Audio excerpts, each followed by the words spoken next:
زي تايه ادور على متولي وشعوري للعلم تولي وديني هتكلم على متولي.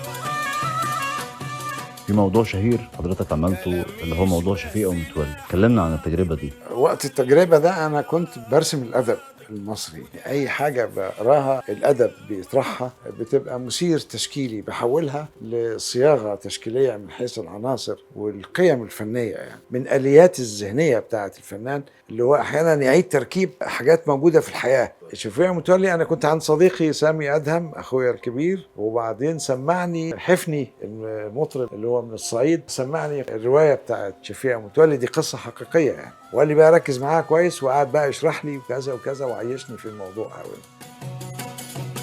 قال يا ابن اختك من يومك ما شت وثبتني وقال اختشت وابوك عجز عقله شت يا متولي. مثير تشكيلي، فمحتاج بقى انا كفنان محتاج اشوف كل عنصر لوحده على حده، شفيقة وابوها ومتولي اخوها وكل تفاصيل القصه. اتعملت سينما طبعا، كان احمد زكي وسعاد حسني، وبدات فيها فعلا تاني يوم ما سمعتها، وبدات اعمل سكتشات لكل عنصر على حده واحاول اتخيله بصياغات فنيه، وجمعت العناصر وعملت شفيقة متولي 1 و2 و3 و4 ومن زوايا مختلفه، يعني اعمل شفيقة بس لوحدها انا متخيلها كده يعني، واشوفها فنيا كامراه جالسه، مش شفيقة بشخصيتها الحقيقيه، لا بشوفها فنيا. كذلك شخصيه متولي، الذكوره والرجوله والشهامه، وازاي اخته يحصل معاها كده، يعني الامور دي اللي بتضيف على الشخصيه ملامح واشكال. وبعدين صغت العناصر وعملت منها بقى مجموعه يعني.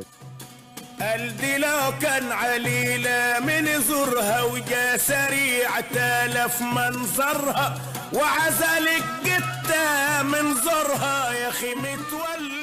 كانت موازية لثلاثية نجيب محفوظ، قصر الشوق وبين القصرين والسكرية. ترجمت ده وعملت له معادل بصري تشكيلي، مش بالتفاصيل بقى ولكن الروح في مصر القديمة، وحتى أنا سميتهم 3 أعمال ثلاثية نجيب محفوظ. لو انت كنت بتسمع شفيقة ومتولي النهارده في 2025 كنت هترسمها؟ أنا كنت في المرحلة دي مثلا من 30-40 سنة كنت بعمل كده. إمكانياتي وعقلي وفكري ووجداني وحالتي كلها وتجاربي وخبراتي الإنسانية كانت في المنطقة دي. ممكن أعيد نفس الموضوع بس أعمله بطريقة تانية تتوافق مع خبرتي دلوقتي، وهكذا. كل ما الإنسان بيجرب وبيشتغل بيزود معارفه، بتتراكم التجارب بتاعته والمعارف بتاعته، معايير حكمه كمان على الأشياء بتختلف.